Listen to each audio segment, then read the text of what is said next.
제19대 대선을 사흘 앞두고 프리허그 행사를 하며 신고되지 않은 스피커로 불법 선거운동을 벌인 혐의로 기소된 탁현민 청와대 의전비서관실 선임 행정관에 대해 2심 법원이 오늘 1심 법원과 마찬가지로 벌금형 유죄를 선고했습니다.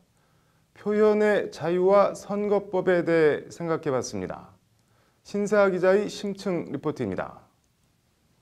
탁현민 청와대 행정관은 오늘 항소심 선고 공판에 한 손엔 커피를 들고 비교적 덤덤한 표정으로 나왔습니다. 감성 마케팅의 달인으로 불리는 탁 행정관은 대선을 사흘 앞둔 지난해 5월 6일 서울 홍대 입구역 인근에서 열린 프리허그 행사에서 문재인 당시 후보의 선거 홍보 음성을 배경 음향으로 튼 공직선거법 위반 혐의로 기소됐습니다. 선거법 관련 조항은 스피커와 현수막 등 선관위에 허가받지 않은 물품 사용을 통한 선거운동을 금지하고 있습니다. 오늘 열린 항소심 결심 공판에서 재판부는 공직선거법 유죄 벌금 70만 원을 선고한 1심 판결을 그대로 유지했습니다. 문재인 후보의 정치적 의사나 발언을 대중에게 재생 송출한 만큼 당선을 도모하려는 목적과 의사가 객관적으로 인정된다는 것이 재판부 판단입니다. 재판부는 다만 신고하지 않은 음향장치를 사용한 것은 선거법 위반이지만 그 부분의 위반 정도가 비교적 경미하고 선거에 미친 영향이 극히 미미할 것으로 보인다고 양형 사유를 밝혔습니다.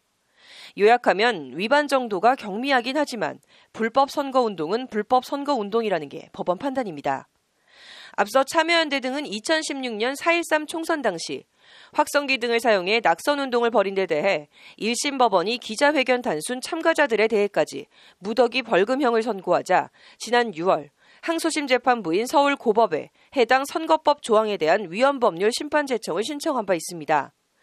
공직선거법이 선거운동을 광범위하게 정의하고 있고 선거에 영향을 미치게 하기 위한 행위라는 문구가 너무 광범위해 명확성 원칙에 위배된다는 것이 위헌 법률 심판 신청 사유입니다.